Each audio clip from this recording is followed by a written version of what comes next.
বোরকের ইতিহাস গড়ার দিনে পাকিস্তানকে হারিয়ে সেমিফাইনালে ইংল্যান্ড। পুরো ইনিংস জুড়ে পাকিস্তানের সমর্থকদের মনে হয়তো চাওয়া ছিল এমনই কিছু, সেই আশা আর পূরণ হয়নি। ১৭তম ওভারে যতক্ষণে শাহিন শাহ আফ্রিদির বলে ব্রোক বোল্ট হন, ততক্ষণে টি-20 বিশ্বকাপে প্রথম অধিনায়ক হিসেবে সেঞ্চুরি পেয়ে গেছেন। ম্যাচ জেতাও প্রায় নিশ্চিত ইংল্যান্ডের।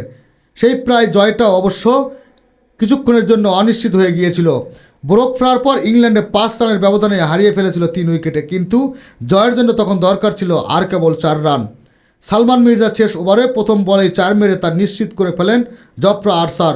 তবে ইংল্যান্ডের ওই জয়ে আসলে কাল প্রথমবার আন্তর্জাতিক টি-20তে তিনি কেন ইংল্যান্ডের ব্রোকের একারি এনে দেওয়া, কেন ইংল্যান্ড স্কোরবোর্ডের দিকে তাকানোই উত্তরটা পেয়ে যাওয়ার কথা। তিনি তাছাড়া মাত্র 2 জন ব্যাটসম্যানই 2 অঙ্কের রান পেয়েছেন, একজন 15 বলে 16 করা স্যাম কারেন, অন্যজন উইলন জ্যাক্স। ব্রোকের জয়ে জ্যাকসনের অবদানও অবশ্য কিছুটা আছে। 100 রানে 5 উইকেট হারিয়ে ফেরার পর তাদের দুজন 31 বলে 52 রানের জুটিতে জয়ের পথে এগিয়েছে ইংল্যান্ড। 5 বল আর 2 উইকেট হাতে রেখে পাওয়া সেই জয়ে এবারে টি-20 বিশ্বকাপে প্রথম দল হিসেবে সেমিফাইনালে পৌঁছে গেছে ব্রোকের ইংল্যান্ড।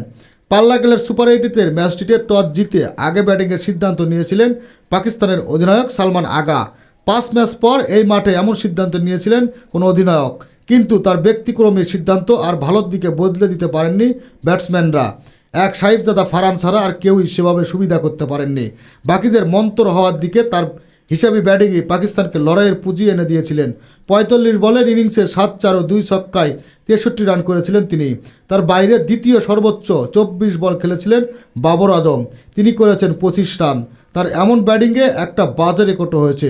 টি-20 বিশ্বকাপে 500 রান করেছেন এমন ব্যাটসম্যানদের মধ্যে সবচেয়ে খারাপ স্ট্রাইক রেট 111.8 এখন তার। তবে এক বিশ্বকাপে পাকিস্তানের হয়ে সর্বোচ্চ 19 ছক্কা রেকর্ড করা ফারহানের 50 আর শেষ দিকে সাদাব খানের 11 বলে 24 রানের ইনিংস 9 উইকেটে হারিয়ে 164 রান করেন পাকিস্তান। তাদের রান আরও বেশি নাড়তে দেওয়ার প্রথম কৃতিত্ব ইংল্যান্ডের নিলাম ডসনের 4 ওভারে 24 রান দিয়ে 3 উইকেট পান এই বাঁহাতি স্পিনার। এই রান যথেষ্ট হয়েছে তার দলকে সেমিফাইনালে তুলে দিতে। খেলাধুলার বিভিন্ন নিউজ পেতে চ্যানেলটি সাবস্ক্রাইব করে সাথেই থাকুন।